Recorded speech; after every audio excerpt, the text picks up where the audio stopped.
The camera in the empty corridor flashed red when the lights had already been turned off in the editorial office. The director on duty flicked the switch. The green buttons on the remote control went out, and the small peephole above the editing room door continued to flicker, as if recording someone in complete darkness. In the morning, the security guard lifted the mat at the entrance and found a beige envelope without stamps under it, damp around the edges, as if it had been held in a wet hand. Hello to everyone who has turned on this story. Write in the comments later where you are listening to it and enjoy listening, but listen carefully. Irina arrived at the editorial office when the hallway already smelled of stale coffee and dust from the spotlights. The regional channel was in a constant state of rush. Morning accidents, daytime utility stories, and by evening, oddities from the provinces. Irina specialized in just such stories because her contract and the loan for her small apartment depended on them. Her nephew, whom she had taken in after her sister left, demanded his expenses, and her grandfather was still holding on, but sometimes needed medicine too. She couldn't lose her job.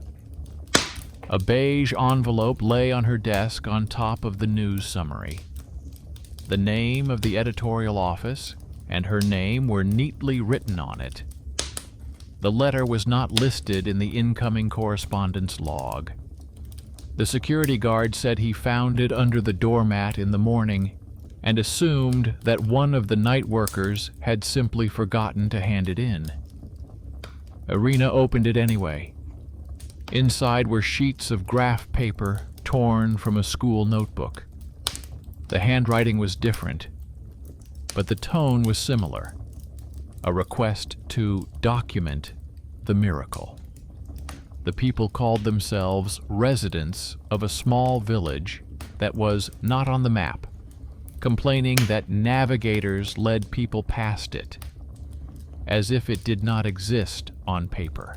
They wrote that journalists had once visited, but then everything was erased, the records disappeared, and things only got worse.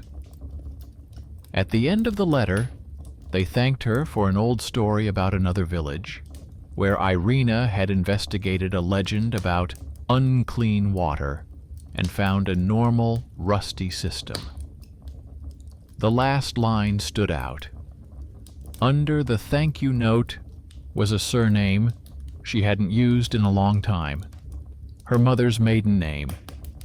In parentheses, it was noted that the author was a relative on her late grandfather's side. As a child, her grandmother told her a fairy tale about a village that doesn't exist on paper, where roads are better remembered than maps. At the time, it seemed like a bedtime story. Now, the surname at the bottom of the letter made the skin on her hands crawl. Irina took the sheets to the editor. He glanced through them and said it was perfectly strange. A ghost village, maps that lie, a navigator that goes crazy.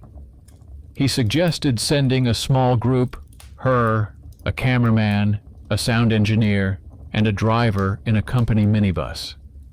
Internally, he was already anticipating a story with a catchy title and an everyday explanation, just as they liked. After the meeting, Irina visited her mother in a nearby Khrushchev-era apartment. The apartment smelled of the same old cupboard where documents and blood pressure medication were kept.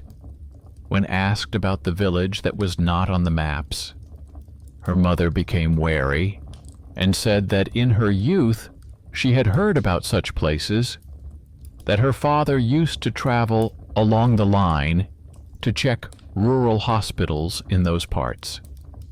She avoided giving any specific details, only closing the wardrobe doors more tightly, as if afraid that something unnecessary would come out. On the way home, Irina began to notice small coincidences. At the bus stop, an elderly woman asked her for directions to the area where the editorial office was located and called her by name, even though they were strangers. On the minibus, a man was reading an old newspaper with an article about a dying village with a name that did not appear on any modern map. The navigator on her phone recalculated the route along the familiar street twice. She could have chalked it up to her impressionability, but a chain of events was already forming in her mind. The letter without a stamp, the surname, her grandmother's story, the oddities with the map. The departure was scheduled for early morning. Cameras, tripods, and batteries were loaded into the minibus. The navigator showed the old road and a gray dot without a label, where, according to the map, the village should have been. The driver was Sergei, a man of pre-retirement age who was considered a bore by the editorial staff. He refused to drive on dangerous mountain passes, complained about night trips, argued with the editor, but at the same time knew the area better than anyone else. His memory and old paper atlas often came in handy when the apps were wrong. They were accompanied by Lara, an intern, a quiet girl from the editing department. Officially, she was there to help out, carrying tripods and copying files. But at night, she tidied up the channel's server, cleaned the archive of junk, and knew how to work with logs.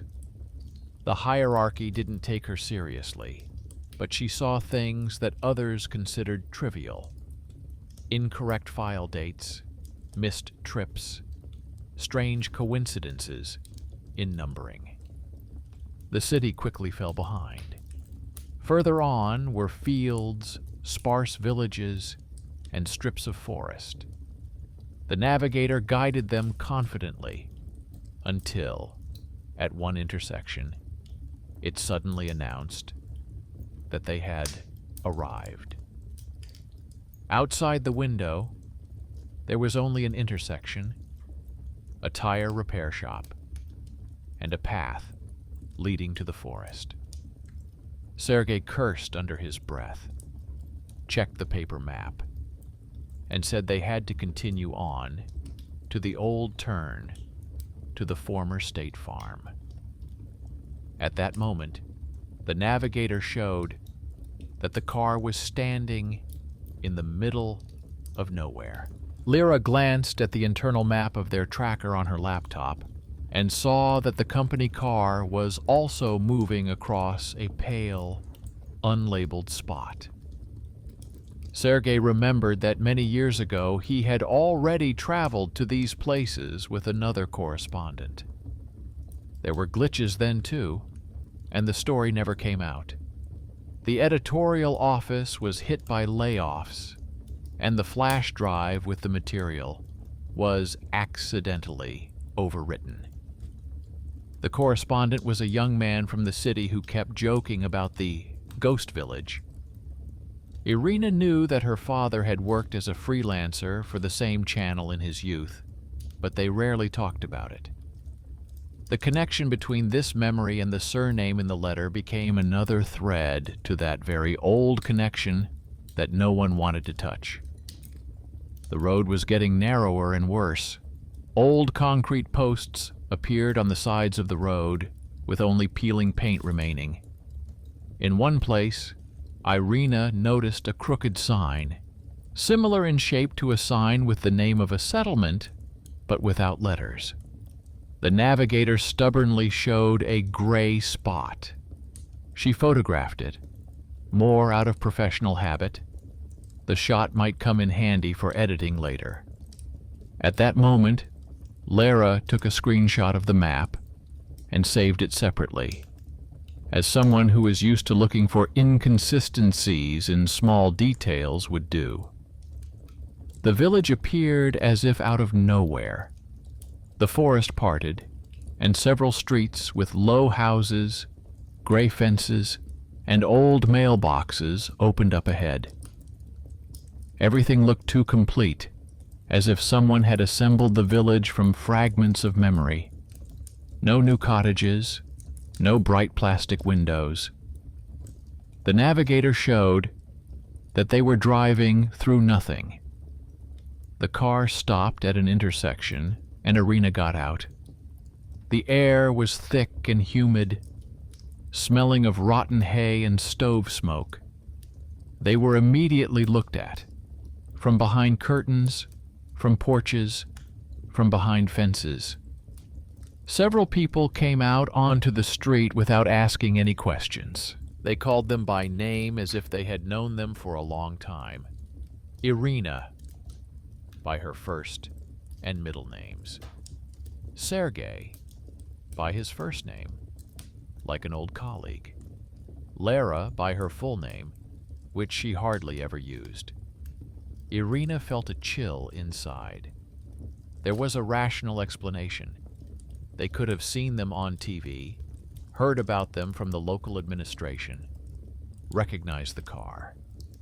But the old woman in the dark headscarf, looking over her glasses, said she remembered a man with the same look who had come here a long time ago with a camera and promised to show something on television. It was about her father, even if no one said it out loud. The cameraman took out his camera and checked the lighting. The sound engineer attached loops to his clothes. Lara turned on the recorder. Sergei went to the car, as always, to check the fuel level and the tires. Only one detail revealed that what was happening was not quite a normal working day. The navigator on the dashboard, even when the car was stationary, slowly crept forward, drawing a line in the gray field, as if the car continued to drive nowhere, beyond the village, beyond what the maps were willing to recognize as existing. Sergei, noticing the movement of the cursor, covered the screen with his palm, as if from an outside gaze.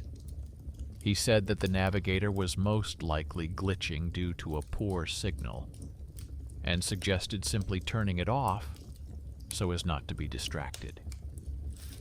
Irina agreed, although she understood that there was a meaning to this glitch that they did not want to examine at the moment. She decided that she would have time to record the oddity later. The flash drive in the camera, Lara's recorder, the tracker log on the editorial office server, and the paper logbook of trips that Sergei had diligently kept for many years. There were enough documents to compare them with the picture later. The filming began as usual. The cameraman set up the camera on a tripod at the crossroads and filmed a general view of the village. Low houses, thin smoke above the roofs, people who did not come close, but did not hide. Irina walked down the street, reciting the introduction and comments. She talked about how the village was not marked on publicly available maps, how residents complained about the disappearance of official traces, how navigators stubbornly led them astray. In each frame, she tried to capture everyday details: a rusty column, a faded poster on the wall of a barn, a child's jacket drying on a clothesline.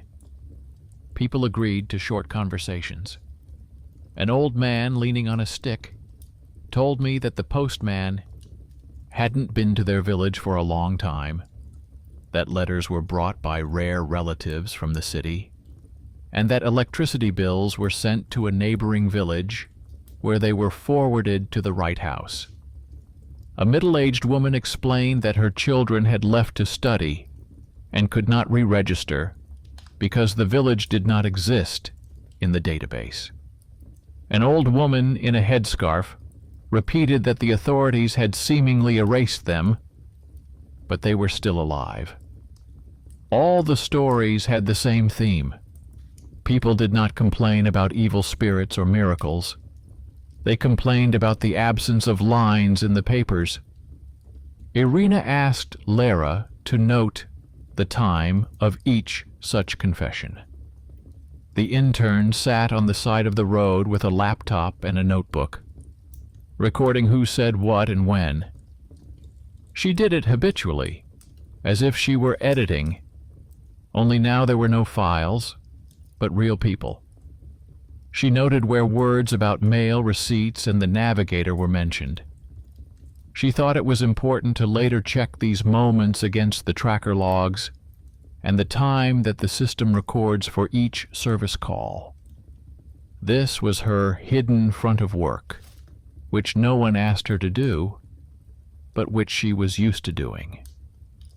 While the filming was going on, Sergei struck up a conversation with two men standing near a car. They were discussing the road, an old highway that was once considered the main route, but was then officially closed, yet people still drove on it. One of the men said that official cars used to be seen here often, but then the traffic went around. He recalled how a television guy came before the major reforms, promised to look into the documents, and disappeared.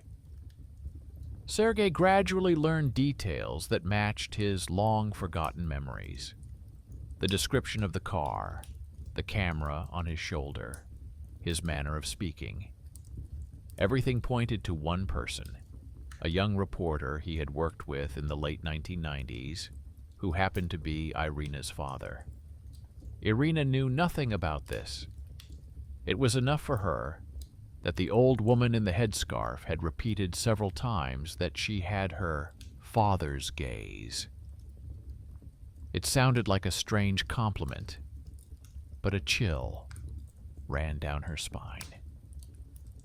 When she was a child, her grandmother told her that their family had a village that was not to be mentioned outside the family because papers don't like fate there. At the time, Irina thought it was superstition. Now those words suddenly took on a more serious meaning. By midday, the same little things began to repeat themselves. Every time the cameraman pointed the camera at the building, where, according to the residents, the administration or medical center used to be, the image jerked for a moment, as if the focus was shifting to the side. When Irina asked questions about whether the village had an official code in the registry, the microphone picked up a brief, incomprehensible murmur, similar to interference. Lara noted that at these moments, the overload indicators on the recorder panel flashed, although there were no loud sounds around. From time to time, it looked like a malfunction, but overall it seemed to be a pattern. One of the teenagers who was hanging around nearby and couldn't quite decide to approach asked to see the camera. He was wearing an old jacket, but he was holding a newer model phone than one might expect. Irina agreed, and the cameraman carefully let him look at the screen.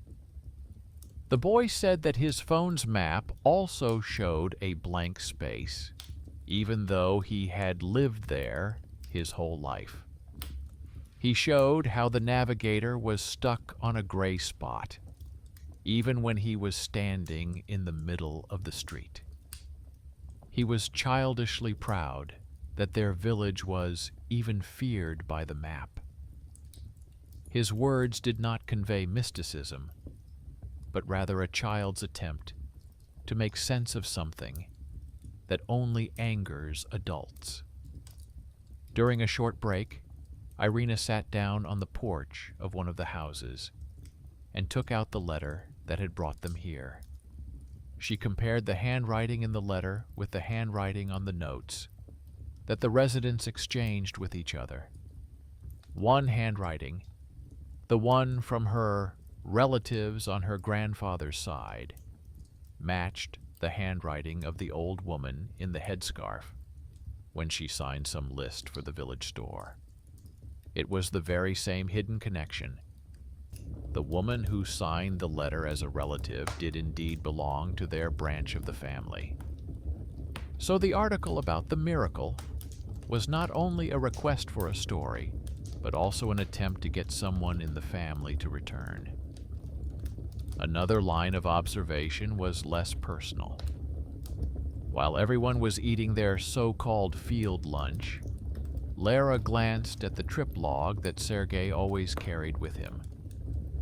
It was a thick notebook with tabs, date, destination, car numbers, crew names, approximate route. She noticed that a trip to this area had already been recorded several years ago, involving Sergei and a correspondent with her father's surname. In the destination column, there was a short phrase crossed out with a single line. Above the crossing out, another pen had written the general phrase, "Shooting on assignment from the editorial office." No village name, no coordinates.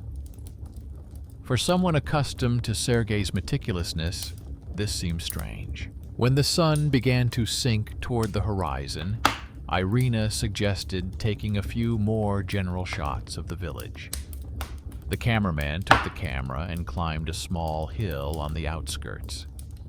From this spot, you could see a few more houses and a piece of field stretching toward the forest. He checked the frame and said that the picture turned out like in old newsreels, where everything is covered with a light gray haze. At that time, Lara was monitoring the battery level and making sure that the recording file did not exceed the limit. She noticed that the camera was saving the material to a directory with a number that had already been used once in the archive, the one where her father's files had once been stored. She thought it was a coincidence, but she made a note of it anyway. Irina herself made the decision to leave. She felt that if she stayed until dark, she would begin to see not only people and houses, but also all the shadows they had brought here from their family histories. She said that there was enough material. There were everyday scenes, there were emotions, there was conflict between myth and documents. They thanked the residents, agreed to send a link when the story was published, and asked for any old papers they might have. Old receipts, letters, receipts. The old woman in the headscarf then did something Irina did not expect. She went into the house and returned with a thin folder tied with an old ribbon. Inside were yellowed pieces of paper, letters with city stamps, clippings from local newspapers, overdue receipts with the name of a village that was not listed in the current databases. Between them lay a small black and white photograph. A young man with a camera on his shoulder. Next to him, the same crossroads, only with less crooked houses. On the back, in strange handwriting, was written her father's name and the date. Irina felt her legs go weak. The old woman said that when the man left, no parcels were ever delivered, and a few years later, the local post office closed and the village began to disappear from the list. To her, it seemed like a direct consequence of the failed plot. Irina politely asked to keep the photos and copies of the receipts for a while, promising to return them or send digital copies. The old woman agreed, saying that few young people could read anymore, and that these papers would be of no use to her alone. There was a simple trust in this, the trust of a person who believes not in miracles, but in the possibility that someone else might register their existence, at least somewhere else. On the way to the car, Irina clutched the folder as if it contained not a few sheets of paper, but something much heavier. Sergei saw how difficult it was for her, but did not ask any questions. He was a man who counted his mistakes in turns of the steering wheel and understood that sometimes it was better to let a person come to the right conclusion on their own. Lara, on the contrary, looked at the folder with the eyes of someone who works with archives. It was clear to her that these papers were the only thing connecting the village to the outside world, apart from their visit today. She was already mentally planning how she would scan each receipt, save each stamp in a separate folder, and then compare them with what the editorial database would produce. When they got into the car, the sun was already setting. Sergei started the engine and turned on the headlights. Out of habit, Lara pulled up the tracker on her laptop to make sure the car was marked on the map again. And she saw something strange. The service system continued to draw the route, but part of the line for today did not follow the highway, but veered off far to the side, toward a flat blue field indicating water. On the editorial office map, their car was, figuratively speaking, leaving the road, crossing forests and fields, and ending up in the middle of the sea. The coordinates in the logs were not in a rural area, but in a marine zone. She showed this to Sergei and Irina. Sergei was the first to react. He said that someone had probably set up the system incorrectly, and that he had been telling his bosses for a long time that the tracker needed maintenance. Irina looked at the narrow line stretching to the blue spot and realized that in a couple of days, this very coordinate would appear in their departure report, not as a mystical sign, but as a dry number that would not match any real road. It was the very beginning, where the myth of a village that did not exist on the map merged with the document that claimed they had not been where they had gone. Returning to the city, she thought not about miracles, but about how much could be changed simply by moving a point on the map. It had happened before.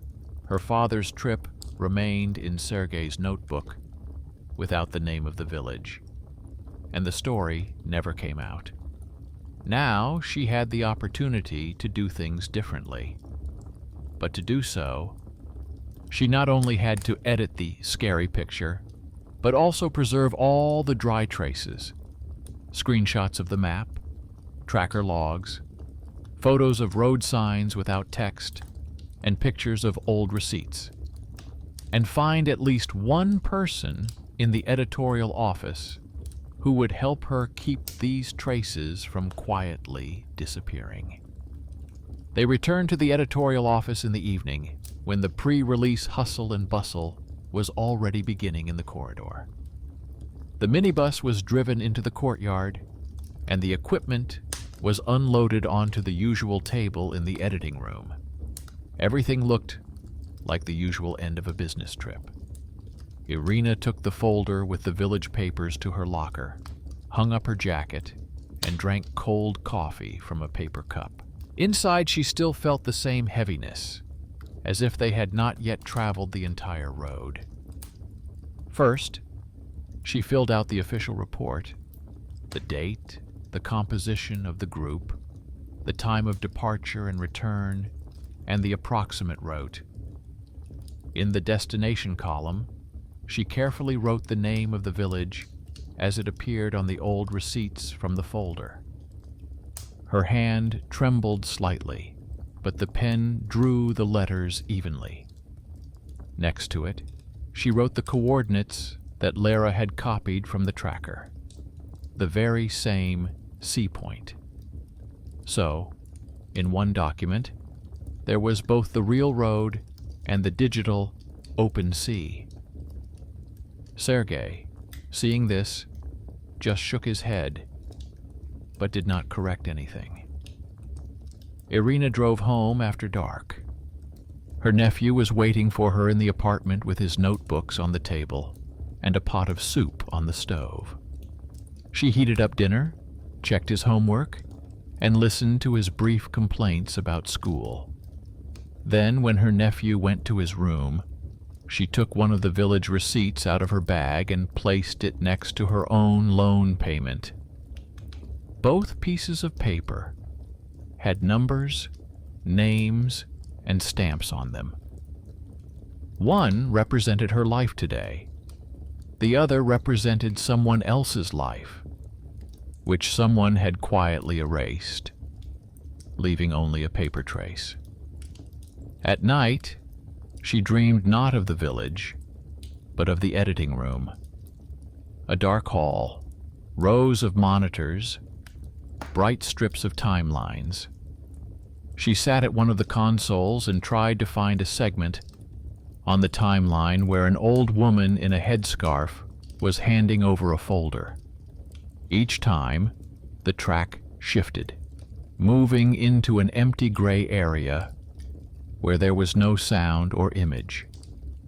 She woke up with the feeling that the most important thing could disappear, not on the road, but in the computer. In the morning, she and Lara began to unload the material. The camera gave up the files without any fuss. On the editing screen, folders with the date of departure appeared one after another. Inside were flat clip icons, a general view of the village, the faces of the residents, hands sorting through receipts. Lara copied the files to 2 disks at once, the main server and a backup drive, as she always did to protect against accidental failures. At the same time, she marked the time codes for important moments, checking her notebook. The first warning sign was minor.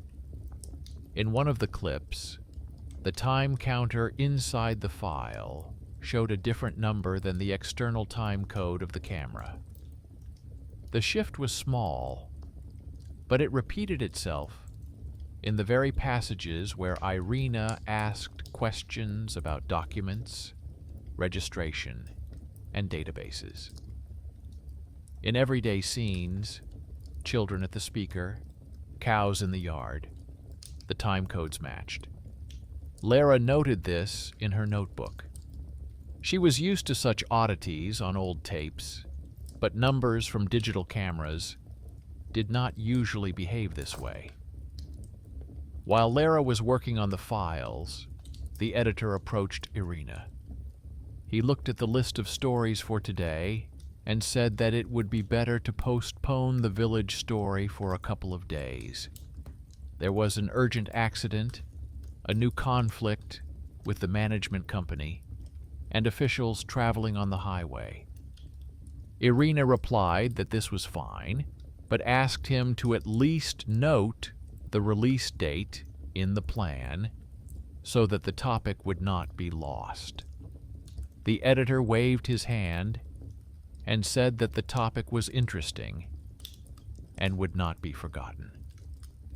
In the pause between his words, Irina thought about the crossed-out line in the old field trip log, where instead of the name of the village, only a general description remained. After the conversation, she returned to the editing room and saw a warning sign on the screen. One of the folders was damaged. The system reported that some of the files were unreadable.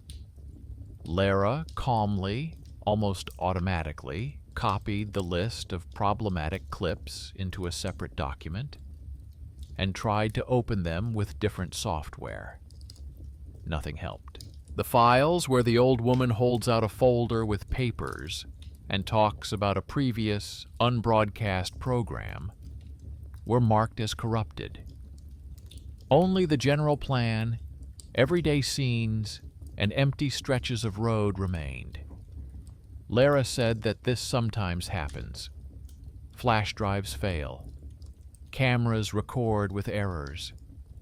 But deep down, she didn't believe that technology could break down so selectively. She took the flash drive out of the camera and connected it directly to her laptop. There were no files on it, just one empty folder with today's date. No videos, no service logs.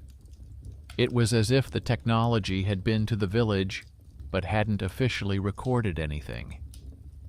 At that moment, Irina made a decision that became a real escalation.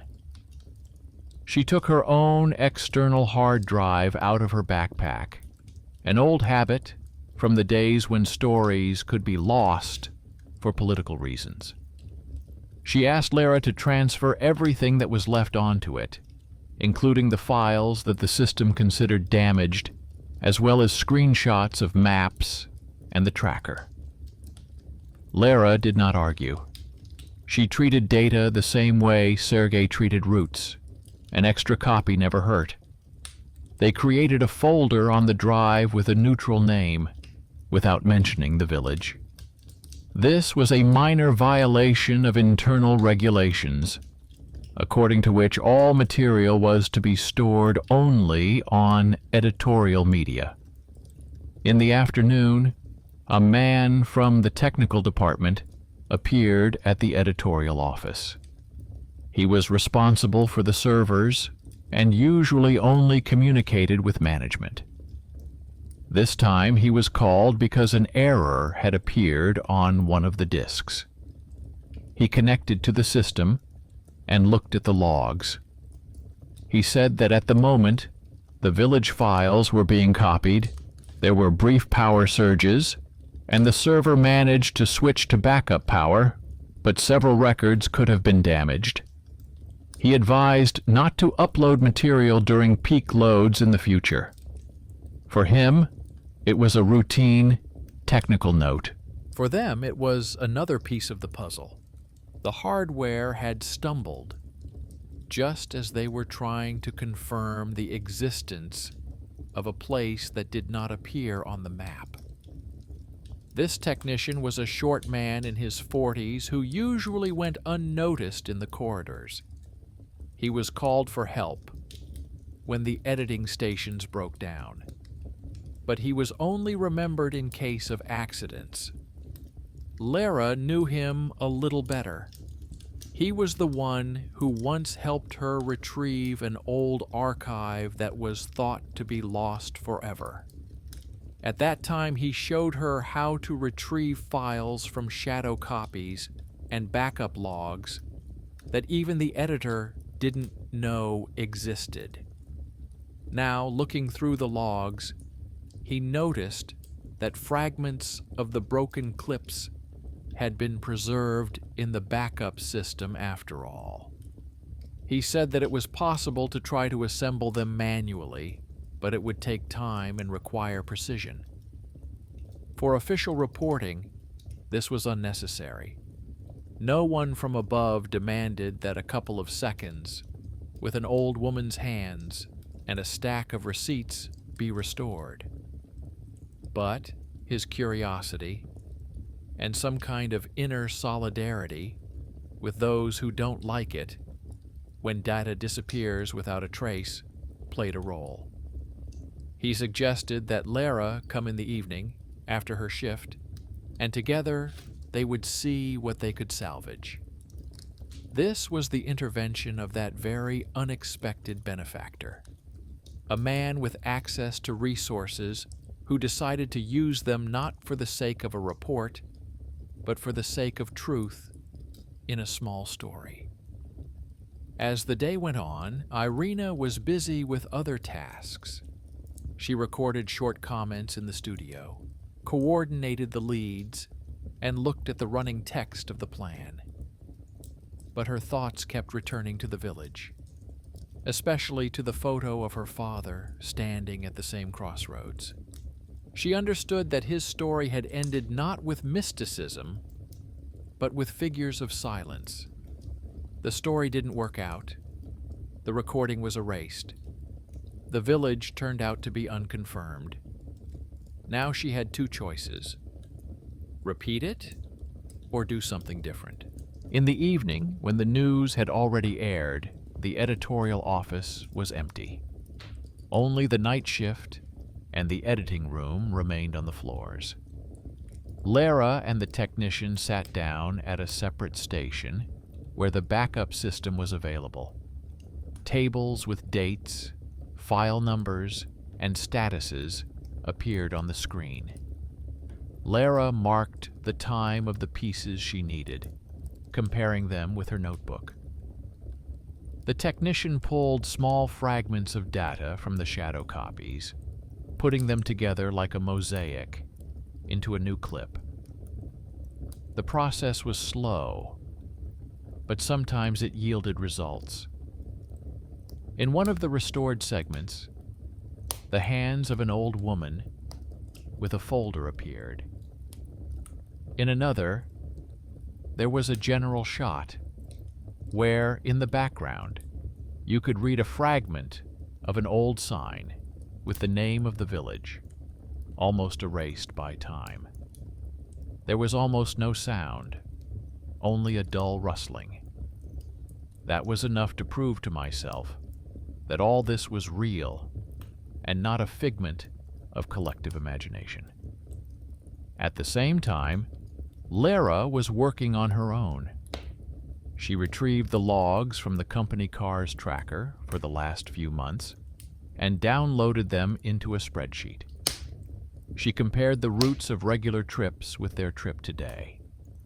All the other trips fit the actual roads. Only this one stretched towards the sea. She drew a simple map, a background with roads and points from the logs on top. The result was a thin line leading from land into water. At the junction, with the road turning into the village, the map showed exactly the same void that they had seen on the navigator. It was her hidden talent, to see structure where others saw nothing but glitches. No one asked her to make this visualization. But when she showed Irina the map, she saw not monsters, but dry proof of how the system learns to ignore a whole chunk of reality. The place where they had driven to seemed to be part of the sea on the map, an error in the database, an incorrectly marked service area. Someone had once pressed the wrong button, or failed to enter a single line, and the village ended up outside the overall picture. At that moment, it became clear where the real conflict would go. It wasn't the village that was persecuting them. Their own system, which was supposed to record the world, preferred to believe that this world did not exist in that place. Everything that Irina, Lara, Sergei, and the technician did boiled down to one question. Would they allow the departure to be quietly crossed out once again? Or would they try to push through something that did not fit on the map or in the database? At night, returning home, Irina got into the familiar elevator of her building. It was always a little stuffy in there, the walls covered with old advertisements and scratches. She pressed the button. The doors closed. The elevator jerked and stopped between floors. A dim lamp lit up in the darkness, and an old indicator flashed above the door. Irina suddenly remembered clearly how the camera in the editorial office had flashed red in the empty corridor a week ago. It was quiet inside the elevator, except for the slight hum of the motor. In the silence, she clearly heard her own thoughts. If she pressed the call dispatcher button now, someone would come and record her delay in the log, and that would be it. No mystery, just another record of a malfunction. She pressed the button. A minute later, the dispatcher said through the intercom that he would start the elevator manually.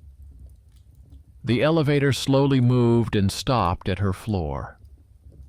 Opening the doors, she stepped out onto the landing and felt that the real choice in this story was precisely this: not to wait for someone above to decide what to consider reality, but to activate a simple feedback mechanism. For the village, this mechanism was to be not only the story itself, but also what would remain after it. In the archives, in the maps, in the server tapes. And that was what she and her small team were now working toward, even if formally it was just a strange trip to a gray spot between the forest and the field. Preparation for the story took several days, although by editorial standards, it was almost an eternity. Other stories were born and died in a single day. A utility outage, queues at the clinic, a new tariff. The village that wasn't on the map lay in a separate folder on Irina's desk and stuck in her mind like a splinter. On the server, it lived in several places at once. In the main directory, in a shadow copy, on an external drive in her backpack, and on Lara's backup drive. Irina wrote the text in one evening, without mystical words or grandiose promises. She described how the editorial office received a letter without a postmark, how the navigator showed emptiness, how people talked about receipts with unfamiliar names, how the village name lives only on old paper and in the speech of an old woman who remembers her grandfather. She chose a cautious title without the words ghost or cursed, something about a village that is not in the database. For the opening credits, she asked the editors to find a shot showing a normal street, not smoke and fog. She wanted it to look like a news report, not a horror movie for ratings. The editor read the text and tapped his pen on the table. He said the story was powerful, but heavy. He suggested an alternative.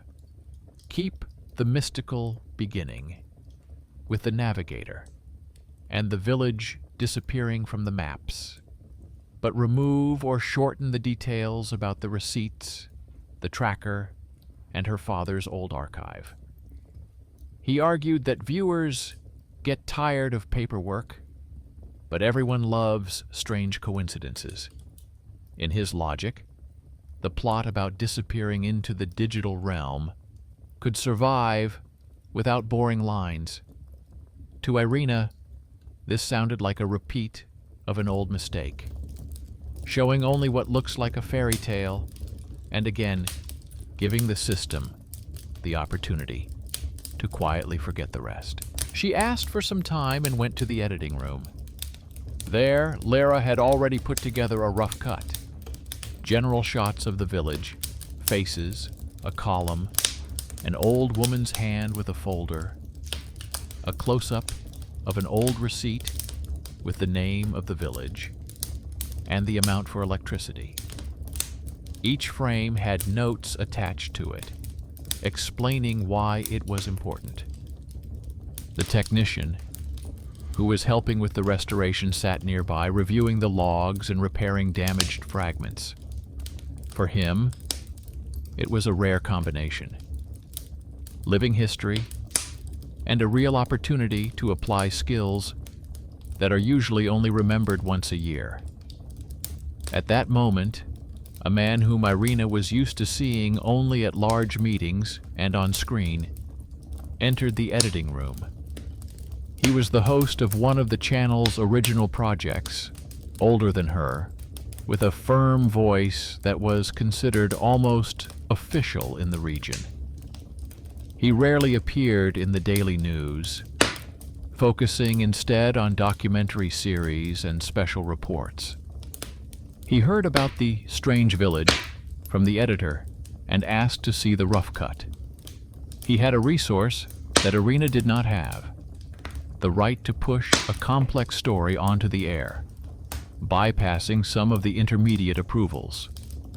He watched attentively, without interrupting. He lingered particularly long on an old black and white photograph showing a young correspondent standing at the same intersection. When the video ended, he asked to play it again, but without sound, just the images. Then he said that stories like this should not be lost. He suggested moving the story from the regular news block to his weekly project, where the airtime slot is longer and the requirements for simplicity of presentation are less stringent. This meant two things at once: the story would get a more attentive audience and have a chance at longevity, because the archives of the author's program were kept longer and more carefully than the daily news. At first, the editor did not like the idea. In the news, he could dispose of the material as he saw fit, emphasize the gloom, cut out details, shift the emphasis. In the author's project, the text and editing remained with the presenter. But it was difficult to refuse outright. He was the face of the channel. His project brought in stable ratings and met the quota for socially significant topics. After a brief discussion, a decision was made. Part of the material would be included in the next news broadcast as an announcement, and the full report would be included in the author's program a week later. Thus, the village that was not on the map gained another point: airtime recorded in the schedule. Irina felt relief and new anxiety.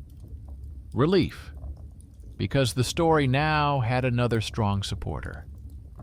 Anxiety, because a week in the editorial office was an eternity, during which priorities could change, new demands could arise, and the server could crash. She asked the technician for another favor. He set up automatic backup of their editing to a separate archive server, where only finished programs were usually stored. Formally, it looked like preparation for the broadcast of an author's project, but in fact, it was another layer of protection against disappearance. All week, Irina lived as if she were working 2 shifts. During the day, she worked on current stories, and at night, her thoughts returned to the village. She called there through acquaintances, because there was no direct connection, and asked if the lights were working, and if anyone from the district administration had come. An old woman in a headscarf told her neighbor's granddaughter that they didn't care which channel showed it, as long as the name of their village remained written somewhere. There was no belief in miracles in these words. There was the stubbornness of people who were tired of being empty spaces in other people's databases. Meanwhile, Lara finished her invisible work. She drew up a map with their route, saved it in several formats, and printed a couple of copies. On one of the sheets, the place where the tracker led the car into the sea was circled in red. Next to it, she glued a copy of a page from the travel log with a record of her father and Sergei's trip many years ago. Thus, two routes, separated by years, ended up side by side. This visual connection was not necessary for the viewer, but it helped the team itself understand that the story did not begin yesterday. While the preparatory days were underway, a letter arrived at the editorial office from the district administration. It was written in an official style, stamped, and referred to the need to coordinate information concerning populated areas. It cautiously hinted that stories about villages not existing in the registers could cause misunderstandings and asked for correctness. The editor tensed up again. For him, any mention of the administration was a signal to be cautious. He showed the letter to Irina and the host of the author's program. The former hinted that it was possible to smooth over the rough edges and give the story more legendary status. The latter, on the contrary, said that the presence of an official document only confirmed that the topic was alive. This presented another choice. It was possible to go in the direction of mysticism, to show the village as a semi-legend, without naming or showing receipts, signs, or logs. Then the administration would be satisfied. They would not be mentioned directly. It was possible to insist on documentary details, risking calls from above. Irina understood that in the second case, her contract would not be easily renewed. But she also understood that for the sake of loan insurance, this family had already kept quiet once. At that time, her father had kept quiet, not pushing the story to air. She did not want to repeat this trajectory. The decision was made not in the office, but in the editing room. Lyra put together a rough draft of the program for the host. The introduction, the story of the letter, the road, the village, the receipts, the map, and the photo of her father. She left in both the everyday footage and the moments of technical failure. The host watched it and suggested a compromise. The story of people lost between databases would be aired with the specific name of the village and old and new documents shown, but without direct accusations against current officials. The emphasis would be on how one mistake in the system turns a living place into a non-existent one. It was a delicate balance, clear enough for the viewer, but without wording that lawyers could latch onto. The day of the broadcast arrived. The author's program had several stories about admission to a clinic, about an old bridge that was going to be repaired, and about a village off the map. The editing room was alive with its tense rhythm. The files were loaded into the playout system and launched on schedule. Lara sat at the console, although formally her duties were limited to preparing the material. A technician from the server room made sure that the archive server did not fail. Irina stood behind the glass in the control room with the presenter, who was preparing for his introduction. A few minutes before going on air, the system threw up an error. The playout wrote that the file with the report on the village could not be found or was damaged. Seeing this, the editor quickly suggested replacing the story with a backup one about a fair in a neighboring district. It was easy. Just drag the other material into the right cell with the mouse. Irina felt everything inside her tighten. The situation was unfolding as if the channel's structure itself was trying to do to her story what it had once done to her father's departure. Replace it with something safe. This is where that hidden talent, which usually remained in the shadows, came into play. Without waiting for instructions, Lara opened the internal catalog that they had created with the technician for backup copies. The files there had neutral names and were not listed in the main database. She found the clip she needed, quickly linked it to the playout, and restarted the playlist. She did it calmly, with precise movements, like someone who had saved the system from itself more than once.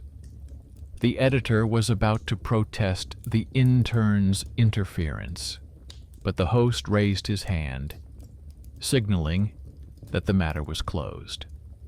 The story would go ahead. On air, everything looked mundane. The host talked about how there was a place in the region that maps refused to recognize, showing footage of the village, people, and old receipts. The insert with the map and the tracker's route was short but neat. The line leading into the sea ran parallel to the line of the road. A photo of her father flashed in context. Just a few seconds, but enough for Irina to form a cycle in her mind. The man who didn't make it, and the man who brought the story to the airwaves. Viewers reacted differently. Some wrote in the comments under the program recording that it was an understandable story about a forgotten village. Others shared similar cases. They talked about settlements that are not in the registry, about houses that are not included in the databases. There were also those who looked for mysticism in the story, asking questions about the navigator and the ghost village. But the main thread of the discussion revolved around simple things. Why some people exist only on paper, while others disappear even from paper. A few days later, another official response arrived at the editorial office. This time, it was not a request to be correct, but a notification that the territorial division database would be checked and that the specific village mentioned in the story would be named. The wording was cautious, without any admission of error, but the fact remained, someone at the top was forced to admit that a place that was considered empty had to be put back on the map. It may take months. Several people in charge may be replaced, but the first link in the chain has already appeared. Life in the editorial office went on. New stories, new assignments. Lara gradually ceased to be perceived simply as the girl from the editing room. People began to turn to her when something disappeared from the archives or the connection between databases broke down. The technician from the server room received quiet gratitude from management for ensuring the stable output of the author's program. Sergei continued to drive his car, fill his notebook, and correct the guards' mistakes in the logs. None of them became cover stars, but their small actions added up to a result that no single brilliant reporter could have achieved. Irina filmed many more stories. Some were brighter, some were louder. But she did not return the folder with the village papers until the end. She sent the digitized receipts and photos to the old woman, as agreed through mutual acquaintances. She kept the originals in a closet at home, next to her family photos. For her, it was not a museum of oddities, but a simple reminder of how thin the line is between what is considered real and what is declared a system error. The horror in this story was not that the navigator was leading us into the sea, nor even that the files were disappearing. The truly frightening part was the feeling that an entire village could be erased with a single click or an unclear signature in a logbook. In the end, it didn't disappear, but it ceased to be hopeless.